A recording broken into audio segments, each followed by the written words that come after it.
You've been awarded a presidential medal. You have studied math and won competitions for a long time. The hiring process still hasn't changed completely. Google is still looking for people with good computer science background. Even if you have AI code assistance, sometimes you have to write these algorithms yourself. I'll say still most of the time. Welcome back to Hack Buddies Coffee Chats. I'm your host Vijay, and today I have Minko from Google, who is also an Angular expert. He leads a lot of the work at Google on Angular. Please introduce yourself for us, Minko. Sure. Yeah. Hi, everyone. Minko Gechev, and I work on overall, I work on framework for developers at Google. Very cool, very cool. So that actually is interesting in itself, and for people who are uninitiated with Minko and some of the relationships that HackBuddy has. Minko has given a talk at HackBuddy in the past on Angular, and we wanted to invite him back just to get an update and really kind of find out how things are going. And also just in 2025, we've seen a lot of changes, especially like in the AI side, especially in the jobs that are available today. And so again, we really definitely wanted an update. And so I think like part of the reason we want this call today is just to kind of, again, find out from someone who's way up there and has a really strong, you have like one of the strongest engineering tracks I've ever seen. So I'm just putting that out there because you've been awarded a presidential medal. You have like studied math and won competitions for a long time, and you've done a lot of great open source work and even sold open source products. And then that's how you got your claim into fame with Google. So actually, could you share that first? Just tell us about your path to becoming a software engineer and remind us of all the hard stuff you had to go through. Sure. Yeah. Well, I started back when I was 13 or so. I was using just Pascal back then, building tiny apps for calculating like equations. And from there, I jumped to a little more visual things. So I started learning PHP, MySQL with JavaScript. I was building everything from scratch. And that's how I got into participating in some school competitions in web development. Pretty lucky that in Bulgaria we had these actually. So we would build a product and would present it in front of some senior people from the top universities there. And we would explain how we build it, what it does. So pretty interesting. Exposed me to public speaking. Also, I learned a bunch of web development. My code was not the prettiest, but it was a lot of code. I was shipping CMS systems, some Ajax chats, galleries. It was a lot of fun. And from there, I went to university where I got excited about open source, started building open source products, started tweeting about them, writing articles. And that's how I got noticed by a venture capital company here in California. They had startup in their portfolio that they thought I can help them. So I joined them and created a team in Bulgaria in the meantime while I moved here to the Bay Area. And this product specifically didn't find a market fit, so we switched to something else that I was experimenting with while teaching at Sofia University. And we built Rhyme.com, an educational platform that Coursera acquired in 2019. So roughly that's, and since then I joined Google and I've been working on frameworks. That's roughly and quick summary of how I got to Google and doing open source. Yeah. So again, like those are all like super amazing accomplishments in their own, and it really kind of goes to show like how much effort and work is involved into kind of getting like into this career and getting into a top position like at a company like Google, just being able to stand out. I think a lot of people have these questions, when they search, especially or come to community meetups like HackBuddy and stuff like that. They're always like, how do I become a software engineer? And, I always read the news and it's always like full of fear and like layoffs, and people are just, having a hard time like learning something and then getting a job and then maybe like kind of getting laid off again. And even if they like really, really studied really, really hard, the competition is just really fierce.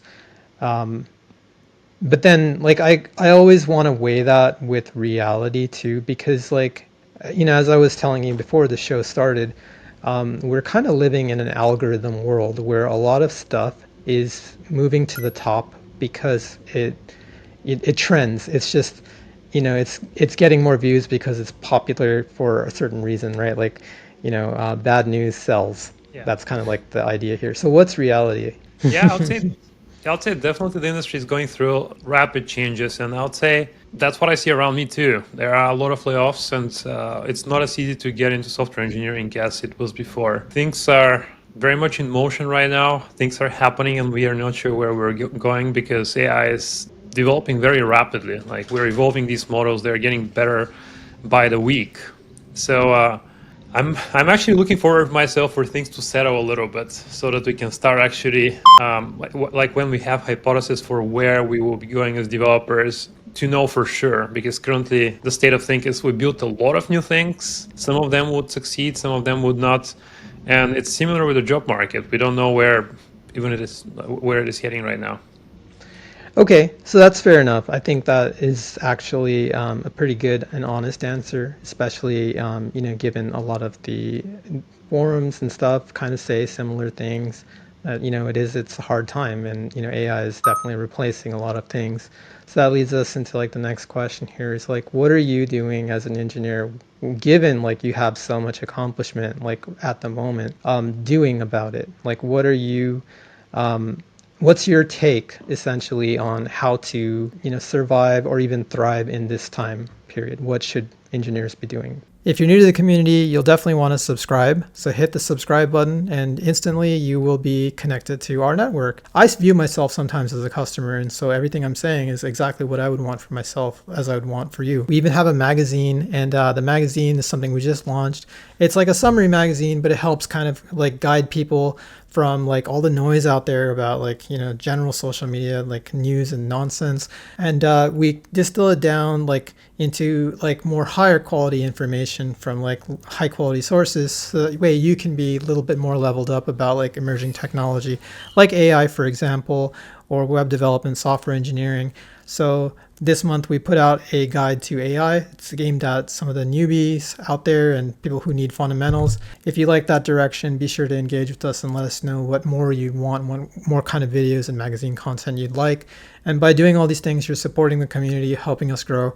But when we grow, you grow because you get a more powerful network that you can use to your advantage and build your career upwards. All right, to your success. I'll see you around the community.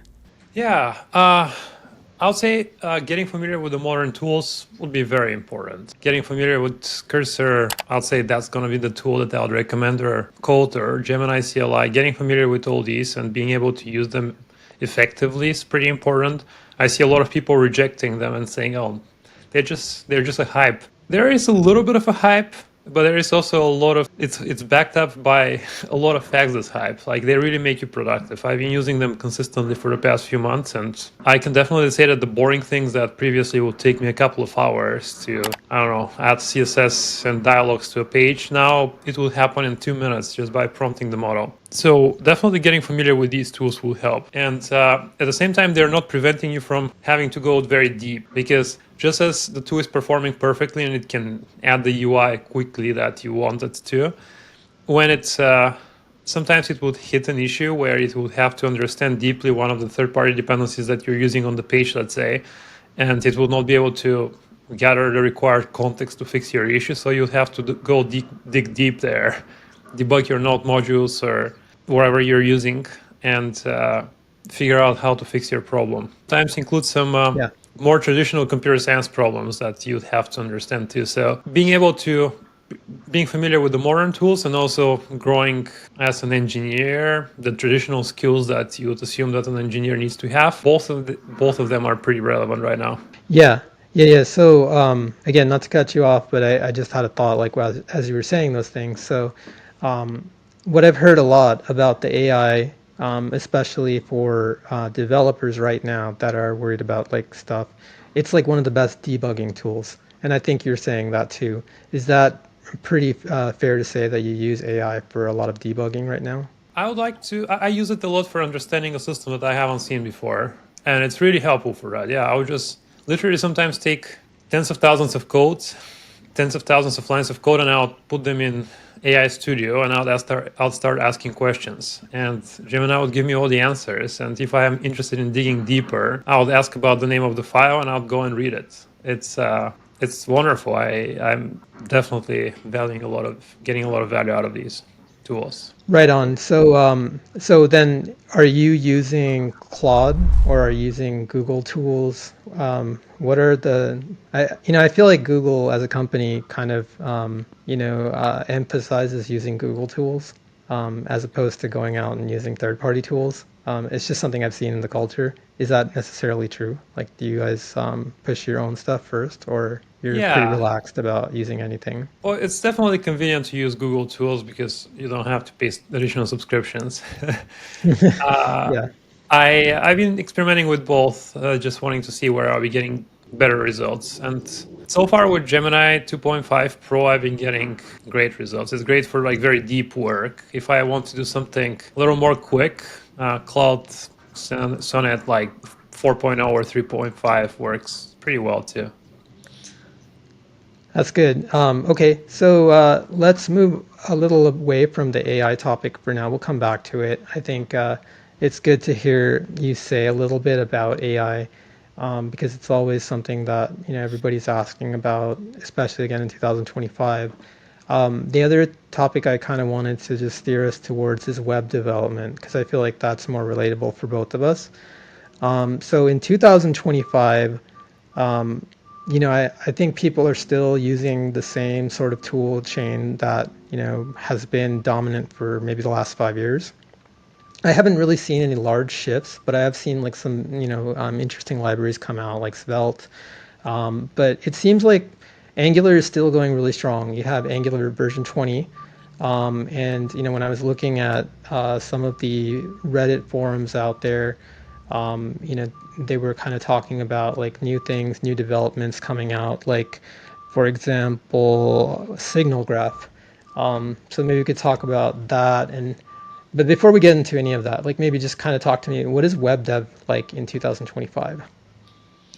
Yeah, it's pretty similar to what it was 5 years ago, I guess. One thing with web development is it's settled a little bit. There are the big frameworks right now, like React, Vue, and Angular. And Svelte has been around for a while now. It is kind of in the top five. Solid has been getting some traction lately, and a lot of ideas from Solid has been kind of getting popular among other frameworks, including Angular. But things settled in a little bit, yeah. Uh, Angular is still going strong in the enterprise, and also the team is doing a lot of improvements that would make it even easier to use by smaller companies, kind of reducing the boilerplate and making it just more pleasant to work with at lower scale. So Angular, that was always kind of like the question, like, and a lot of people ask this anyway, like, why should I do Angular versus React? I think that's like the number one question. It's been a long time, that people are still searching for it. By the way, they're still putting like in their search queries like Angular versus React, or React versus Vue, or Vue versus Angular. So I think you kind of half answered some of the question there that I might already have for you, because you said enterprise. So is that the main customer of Angular specifically? Like, I think Angular, when I think about it, is open source first. But the idea is that, with any open source project, right, you kind of make it fun and free and easy for the developers to figure out on their own. You support the developers, and then you get the enterprise to buy in, because they're like, oh, our developers love this stuff, and so really for Angular, your job, I think, day to day is to make the developers love the tools. So going back to the question, or making a question here from this, why should someone choose Angular today in Yeah, 2025? Yeah, Angular keeps coming with this whole stack that you would need for building front-end apps. So it's really well statically typed with TypeScript from the beginning. So it comes in with best practices, really good type checking in templates as well. Also, it comes in with a CLI, a router, really robust server-side rendering, and with some pretty hip features right now, such as incremental hydration that you can't find in any framework out there right now. So it is a pretty good balance between developer experience and performance with best practices from the start. So I think like that's kind of one thing that people always kind of say about Angular is that when they're working with it, the command line tools are just really really useful. They're really really easy to use. I think with React, you kind of have to handwrite everything, which is always sort of a complaint about React. But for some reason, I think React is more popular just because of the mass adoption from like a lot of different companies. And I think like React itself, it started off as just like a simple idea of like putting HTML, which is something everybody already knew, into JavaScript, but making it feel like you're still writing HTML syntax. So they kind of did the transformation of the HTML syntax that you would write using React tags towards lower level JavaScript code or whatever it boils down to. And then Angular started to do the same thing. But then I think like Angular in its current iteration is more like class based than OOP based. So do you feel like, in your experience, because you've been doing it for a while, right? Do you feel like that is still a pain point? What exactly are pain points for Angular at this point? Yeah, I'll say still a little bit of boilerplate, and a lot of the pain points, but we're consistently reducing it. I'd say perception has been the biggest thing that I've seen, and Yeah, sure. I'll say it's fair. The team did a pretty bad move at some point when they stopped working on AngularJS, and they said, "Well, now we're going to build a brand new framework." And this framework took a while to get into the state in which it is today. So this is fair, and we keep improving Angular, and we keep getting adoption and keep changing this perception, but it takes time. The OOP, like the reason that it was OOP, I think, is that partially because the old way of writing code was kind of like OOP too. You had like frameworks like Ruby on Rails and PHP, where and when I think back to like my web development days, especially because I used Drupal and stuff like that, and Uh, Ruby on Rails, it was all about like models, views, controllers, and then you would like tie them together. And I still see that pattern a lot with Angular on the front end. So I think like, is it is Angular like the idea? Maybe you just know like from history, like is Angular like the idea around it, like that the people who are working in OOP environments might enjoy that on the front end too, and that's why it was written that way or rewritten that way. yeah, many things here actually that I can talk about. Like React started with similar concept. They were using classes, or Right. like That's true. the That is very true. first version was objects even with React.create class, I think. And that was kind of the way for a while. And classes, when you think about it, when Angular was released, classes were brand new to JavaScript. Before that, they required transpilation, but what was it, ES 2015 or so? I think ES 2015 introduced classes to the language for the first time. So classes were hip back in the day. Everyone wanted to use classes. And at some point started to shift towards functional programming, Right. and both paradigms are equivalent. So I think it's like mostly matter of personal taste, with the feature of functional programming of also being a little more minimalistic. So since it's more minimalistic, it is easier to get started with it in some sense. Saying in some sense because like Haskell is functional programming too, but there are way fewer Haskell developers compared to React developers. So React Right. is taking some shortcuts with functional programming, and Right. makes it very accessible and very easy to get started with. And Right, right. And I think that has always been the appeal of JavaScript, like, as a whole, is that it was developed to kind of move away from like the OOP style to be more of like a lightweight language for the browser. At least that's what I remember, like when I read the history about it. And then I think like Yeah, there was like a adoption over the ES6, like the time frame that ES6 came out to start doing things again, like with OOP and classes. And so that's where I remember Angular kind of like becoming like the leader, especially with TypeScript and all the stuff that kind of came along with it. And Angular's use of TypeScript in the projects was the earliest before React adopted it. But then like I think TypeScript has made its way into React as well. And so now you've kind of got both ecosystems doing it. So, like I think I was saying this to someone else actually, like Chris Gomez, who was in our previous coffee chat, that a lot of the stacks that are out there now are sort of mixed, right? Like they're different concerns. Like you might start a job at a new company and they might be having like some projects in Angular, some projects in React, and some stuff mixed with like even other backends like Java or ASP. What's that like at Google? Is Angular, you have Angular on the front end, and what do you have like on the back end? What's like typical stack? Yeah, Google is way more consolidated, I guess. We have like trillions of lines of code probably. Of course, yeah, it's So huge monorepo. Yeah, yeah, so things are. I think about a trillion lines of code, at least like a few years ago when I looked at it. So things are a little more consolidated, so that we can like we don't have to maintain different build systems and different integrations with our internal development environments.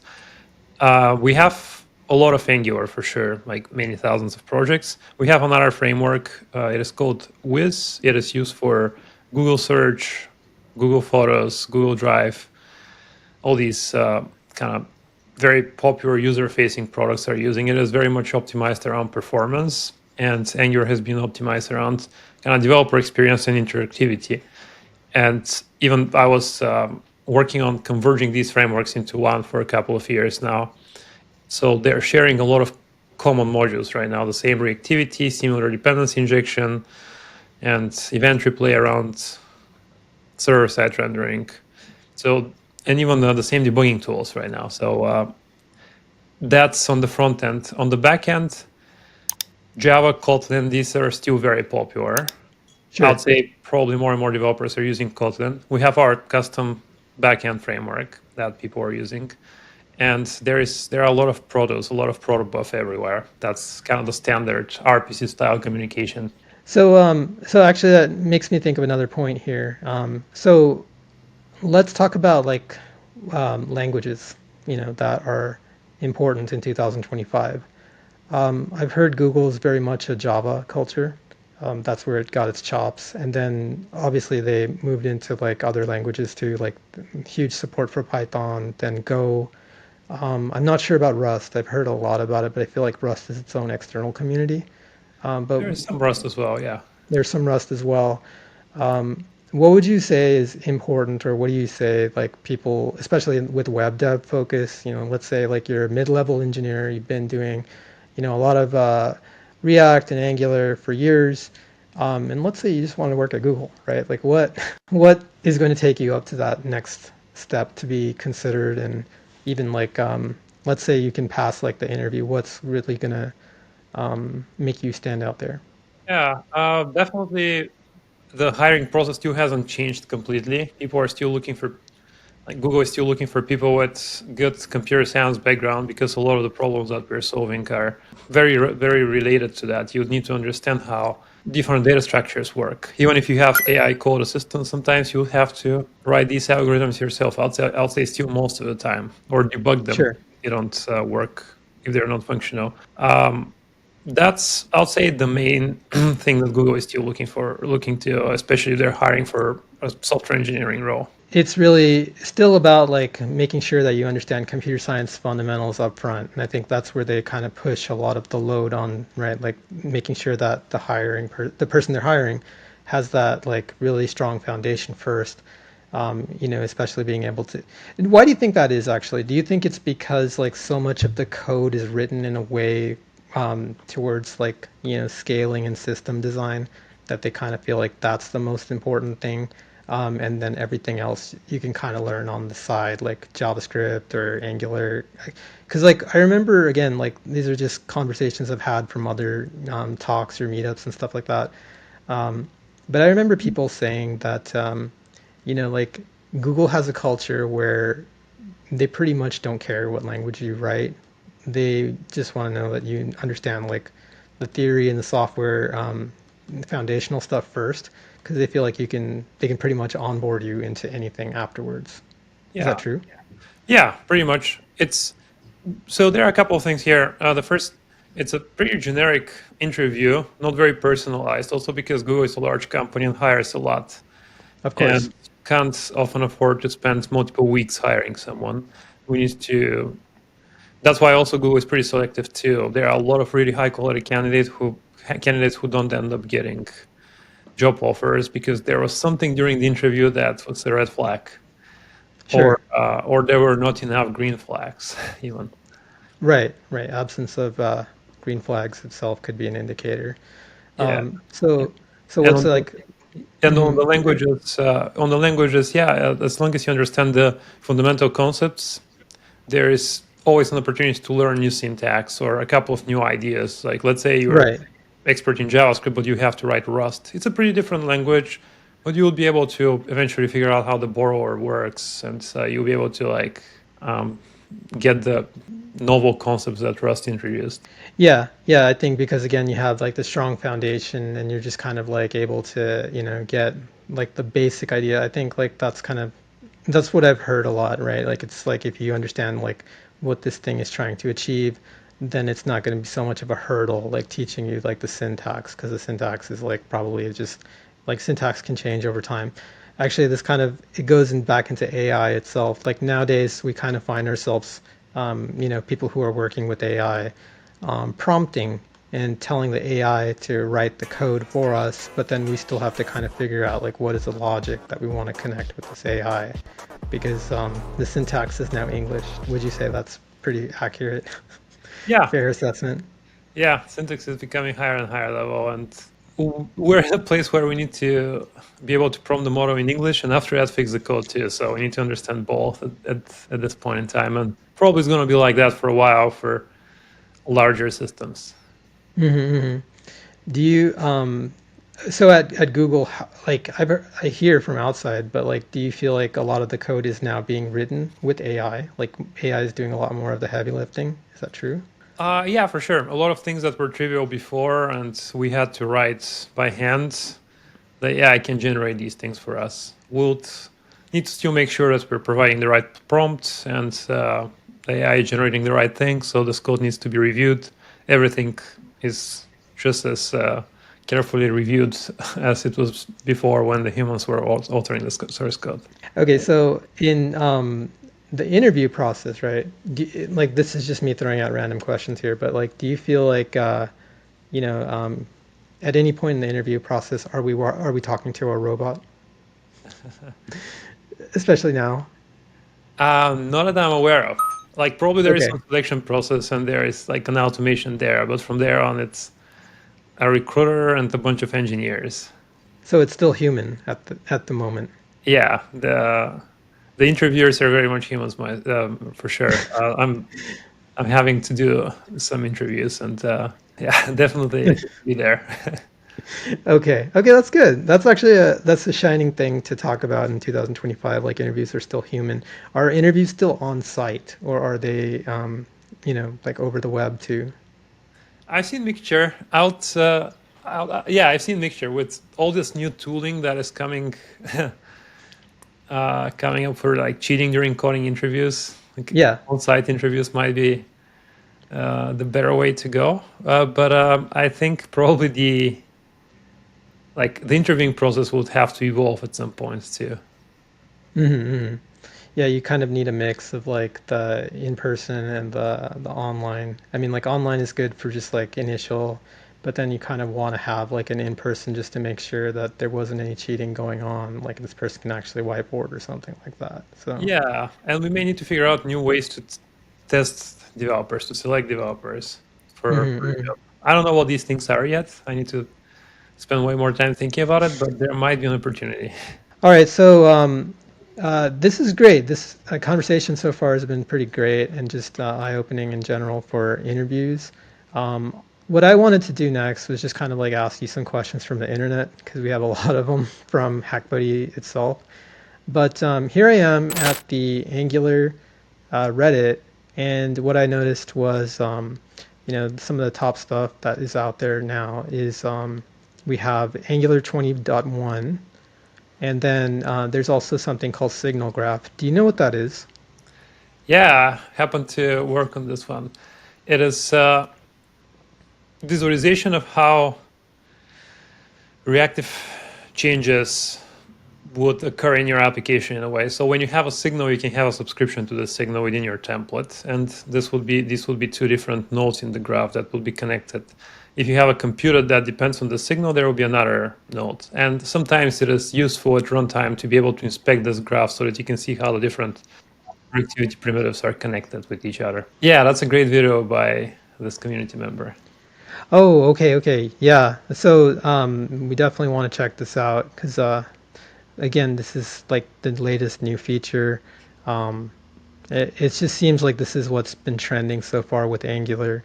And, he said that there's R extreme visualizations. I think that was kind of like one of the reasons people use Angular is RxJS. The ecosystem is really cool. Um, Maybe you could kind of give people an explanation of what is so great about RxJS, especially for some of the more inclined React people. Yeah, ArcGIS is great for managing asynchronous data that is coming through some channel. Could be just user events, they're coming asynchronously. Could be a WebSocket where you're getting a bunch of messages. So ArcGIS could turn out to be a great abstraction for handling a stream of chatbot responses, for example.